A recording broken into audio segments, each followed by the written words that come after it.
He stalked the US Secretary of State through a photo album like a teenage fan, surrounded himself with virgin warriors sworn to die for his pleasure, and turned his survival of an assassination attempt into a golden monument to his own immortality.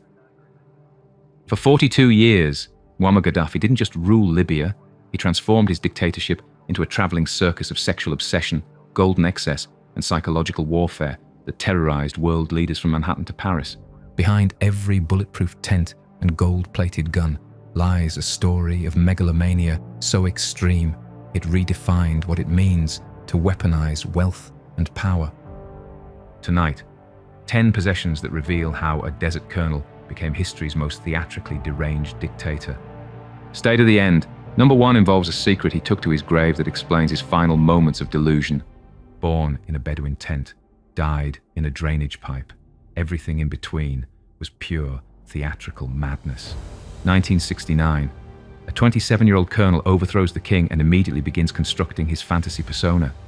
But unlike other dictators who hid behind palace walls, Gaddafi turned his entire existence into performance art designed to confuse, intimidate, and seduce world leaders. For 4 decades, he weaponized eccentricity, turning every state visit into psychological warfare and every possession into a symbol of his twisted worldview. He understood that being unpredictable made him both feared and strangely compelling.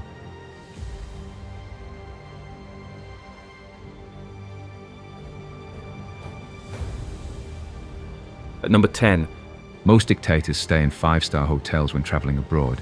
Gaddafi brought his own bedroom, a bulletproof Bedouin tent that he pitched outside the palaces of world leaders like some kind of armored camping enthusiast. This wasn't just cultural pride, it was psychological dominance. While other leaders slept in guest bedrooms, Gaddafi made them come to his tent like supplicants visiting a desert oracle. The bulletproof panels cost more than most people's houses, but the intimidation factor was priceless. He even tried to pitch it in Central Park during a UN visit, forcing the NYPD to explain that Manhattan isn't a campground. The man literally tried to turn international diplomacy into a tent revival meeting.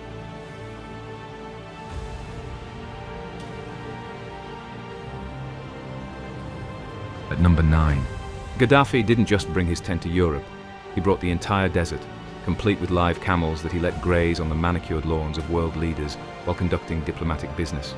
Picture this, you're the president of France trying to discuss oil deals while Libyan camels are literally defecating in your palace courtyard. This was Gaddafi's genius.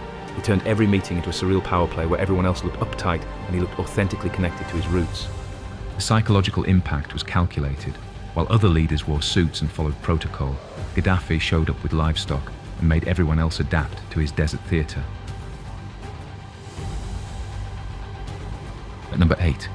After surviving Reagan's 1986 airstrike, Gaddafi commissioned a massive golden sculpture showing a giant fist crushing the wreckage of an American fighter jet, turning his near-death experience into the world's most expensive middle finger to the United States. But Libyan engineers later revealed the fist wasn't solid gold.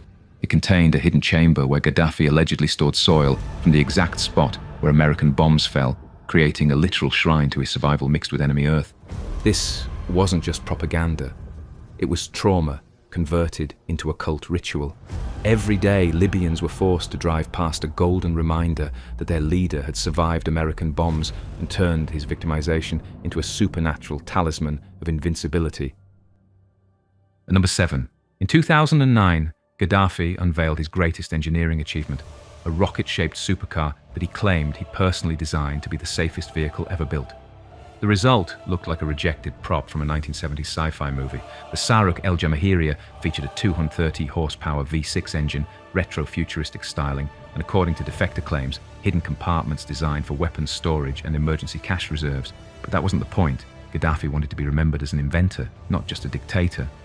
The car's bizarre design perfectly captured his psychology, a man so convinced of his own genius that he thought he could revolutionize automotive engineering between executing political prisoners and giving rambling UN speeches. At number 6, Gaddafi owned hundreds of military uniforms, flowing robes, and ceremonial outfits that he changed between multiple times per day, turning every public appearance into a costume party where only he knew the theme. This wasn't vanity, it was psychological warfare through fashion. Gold-encrusted military jackets at peace summits, traditional Bedouin robes during oil negotiations, sunglasses at night meetings. Each outfit sent a specific message about power, authenticity, and unpredictability. Palace insiders later revealed that many of his ceremonial robes contained hidden pockets for protective amulets and gold thread woven in specific patterns that his spiritual advisors claimed would deflect negative energy from enemies. At number 5. In his daughter Aisha's mansion, rebels discovered furniture that redefined the concept of family pride. A life-sized golden sofa sculpted as a mermaid, with Aisha Gaddafi's actual face attached to the aquatic body. This wasn't just narcissistic interior design, it was a father's obsession with immortalizing his family in precious metals. Imagine growing up in a house where your own face stares back at you from the furniture, rendered in gold like some kind of domestic deity. The mermaid symbolism was particularly twisted. Aisha as a mythical creature, beautiful but dangerous, existing between human and divine realms. It perfectly captured Gaddafi's belief that his family transcended normal human categories. At number 4. When Libyan rebels captured Gaddafi in his final moments, they found him clutching a gold-plated Browning pistol, the ultimate symbol of a man who believed even his instruments of death deserved to be beautiful. This wasn't standard dictator bling. It was a philosopher's weapon. Gaddafi carried this golden gun not just for protection, but as a daily reminder that violence could be elevated to art, that killing could be made beautiful through precious metals and careful craftsmanship. The psychological impact was calculated. A gun so beautiful that using it would almost be a waste, yet so symbolic that its very existence justified whatever violence might be necessary to protect the revolution. At number 3. In 2011, when rebels stormed Gaddafi's compound, they made a discovery that redefined international diplomacy. A personal scrapbook filled with dozens of glamorous photos of US Secretary of State Condoleezza Rice, carefully curated like a teenager's celebrity crush collection. This wasn't casual admiration. It was full-scale diplomatic stalking. Gaddafi had previously called Rice his African princess and reportedly sent her gifts, including traditional Libyan jewelry and personal poetry. The photo album revealed the depth of his obsession: professional headshots, candid diplomatic photos, even images from American magazines. But intelligence analysts noticed something disturbing about the photo selection. Many showed Rice in specific poses and locations that matched Gaddafi's own propaganda shots, suggesting he was studying her body language for psychological profiling or potentially planning to replace diplomatic photos with doctored images. The psychological implications are staggering. While Rice was implementing sanctions against Libya, Gaddafi was building a shrine to her in his bedroom. It was international relations filtered through the mind of the obsessive collector who couldn't distinguish between political negotiation and romantic pursuit. At number 2. Gaddafi surrounded himself with up to 40 heavily armed female bodyguards, all sworn virgins, trained in martial arts and firearms, dressed in military chic, and known internationally as his Amazonian Guard, the ultimate fusion of protection and sexual fantasy. This wasn't just security, it was psychological warfare through sexual symbolism. The virginity requirement wasn't about purity, it was about ownership. These women existed in a state of perpetual potential, devoted entirely to his protection while representing his power over female sexuality. The international impact was calculated. When Gaddafi arrived at summits surrounded by armed women in uniform, he forced every male world leader to confront their own assumptions about power, protection, and sexual control. It was diplomacy conducted through carefully orchestrated gender performance. Former bodyguards later revealed the disturbing reality. They were selected not just for combat skills, but for appearance, loyalty, and willingness to live in complete isolation from normal relationships. Their entire existence revolved around one man's security and ego. At number 1. According to Libyan military defectors, Gaddafi wore a hidden occult pendant throughout his final years, a talisman he genuinely believed made him immune to bullets, explaining his refusal to wear body armor even as NATO bombs fell around him.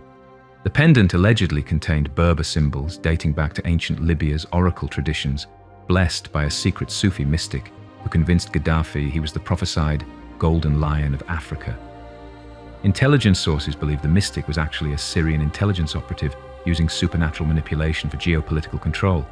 This wasn't just superstition, it was the ultimate expression of megalomaniacal delusion. While his people died in civil war, while NATO jets circled overhead, while rebels closed in on his compound, Gaddafi clung to a piece of jewelry that he believed made him literally untouchable by human weapons. Intelligence sources believe this supernatural confidence explains his final tactical decisions. Why didn't he flee Libya when he had the chance? Why did he stay in Sirte as rebels surrounded the city? Why did he emerge from hiding into gunfire without proper protection?